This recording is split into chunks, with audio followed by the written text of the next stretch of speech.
যোগ্য জেলা প্রশাসক ময়মনসিংহ জনাব মোহাম্মদ সাইফুর রহমান। আসসালামু আলাইকুম। আন্তঃ কলেজ টুর্নামেন্ট 2025 আজকে উদ্বোধন হতে যাচ্ছে।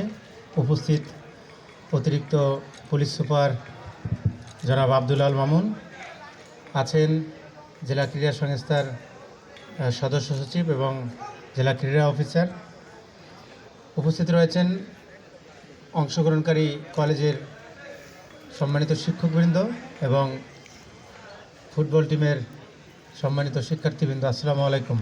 সাথে আরও আছেন আমাদের প্রিন্ট এবং ইলেকট্রনিক মিডিয়ার সাংবাদিক ভাইরা। আমরা যেমনটি শুনতেছিলাম যে আসলে বর্তমান সমাজের যদি আমরা বলি যে প্রধান সমস্যা, এই সমস্যা হচ্ছে আমরা আসলে ক্রীড়ার পরিবেশ, কায়িক পরিশ্রমের যে অভ্যাস, এটি ত্যাগ করে আমরা মানসিক পরিশ্রমের বেশি সময় নিয়োজিত করি। আমাদের পরিবারের যারা আছে সন্তানরা, তারা বেশিরভাগ সময় ব্যয় করে মোবাইলে। এর জন্য আমরা যারা এই প্রজন্মের মানুষ কিছুটা দায়ী, কারণ আমরা তাদেরকে খেলা উপযোগী পরিবেশ দিতে পারিনি। এখন যেটা পরিবেশ আছে সেই পরিবেশের সর্বোচ্চ ব্যবহার আমরা যেন করতে পারি, এজন্য আমরা যুবক এবং তরুণ সমাজকে আমরা আহ্বান জানাই যে তারা মোবাইলের প্রতি আসক্ত না হয়ে তারা খেলার মাঠে চলে আসুক। ফুটবল একটা জনপ্রিয় বাংলাদেশের খেলা, এটা আবহমান কাল থেকে ফুটবল জনপ্রিয়। বংশ পরিক্রমায় আমরাও ফুটবল খেলেছি, আমার বাবা দাদারাও খেলেছে, আপনাদেরও সেম। এর মাধ্যমে শুধুমাত্র মন এবং শরীর ভালো থাকে না, পাশাপাশি আমরা একটা আদর্শ মানুষ হিসেবে যে নেতৃত্ব, ভ্রাতৃত্ববোধ ইত্যাদি গুণাবলী কিন্তু তৈরি হয়।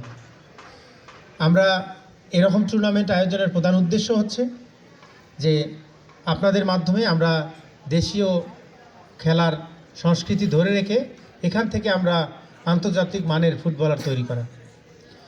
আমরা যদি এই প্রতিযোগিতাসমূহ কন্টিনিউ করতে পারি, তাহলে আমরা এই কলেজগুলো থেকেই কিন্তু পাবো এক একজন হামজা, এক একজন সুমিত সাহা, তাই না? আমরা কি পাবো? দেখতে চাই। আমরা হয়তো খেলা দেখলে বুঝবো যে আমাদের ভবিষ্যৎ কারা হয়তো জাতীয় টিমেও খেলতে পারবে। তা আমাদের আশা থাকবে ওখানে, আমাদের স্বপ্ন কিন্তু ওখানে থাকতে হবে। স্বপ্ন দেখতে কম দেখব না, ঠিক আছে? স্বপ্ন আমরা অনেক বড় দেখব। এই স্বপ্নের পথে আমাদের যেখানে আমরা বাধাগ্রস্ত হব, সেখানে আমরা এই প্রজন্ম, আমরা যারা সরকারি বিভিন্ন দায়িত্বে আছি, আমরা আপনাদের পাশে থাকব।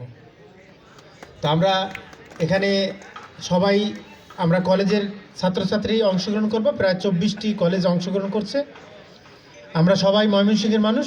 আমরা এই খেলাধুলায় কোনো রকমের আমরা অস্থিতিশীল পরিবেশ অথবা বিশৃঙ্খলা এরকম যেন কোনো কিছুর উদ্রেক না হয়, সেজন্য আমি অংশগ্রহণকারী সকল খেলোয়াড়দের দৃষ্টি আকর্ষণ করছি যে আজকে আমরা এখানে অংশগ্রহণ করব, কালকেই কিন্তু আমি আমার ভাই, অথবা কালকেই দেখা হবে। সুতরাং আমরা ভ্রাতৃত্ববোধ নিয়ে খেলব, ঠিক আছে?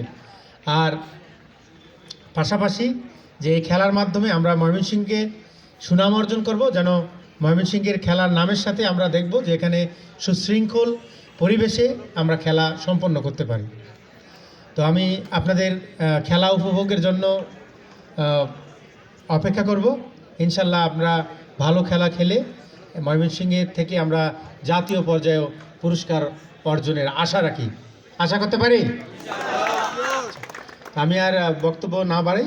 আমার মনে হয় যে বিজয়ের এই মাসে আমি মহান মুক্তিযুদ্ধে যারা শহীদ হয়েছেন, সেই শহীদ বীর মুক্তিযোদ্ধা এবং যুদ্ধাহত বীর মুক্তিযোদ্ধা এবং যারা জীবিত আছেন, তাদের সবার শুভকামনা এবং তাদের প্রতি শ্রদ্ধা রেখে বক্তব্য শেষ করছি এবং আন্তঃ কলেজ ফুটবল টুর্নামেন্ট 2025 এর শুভ উদ্বোধন ঘোষণা করছি। আসসালামু আলাইকুম।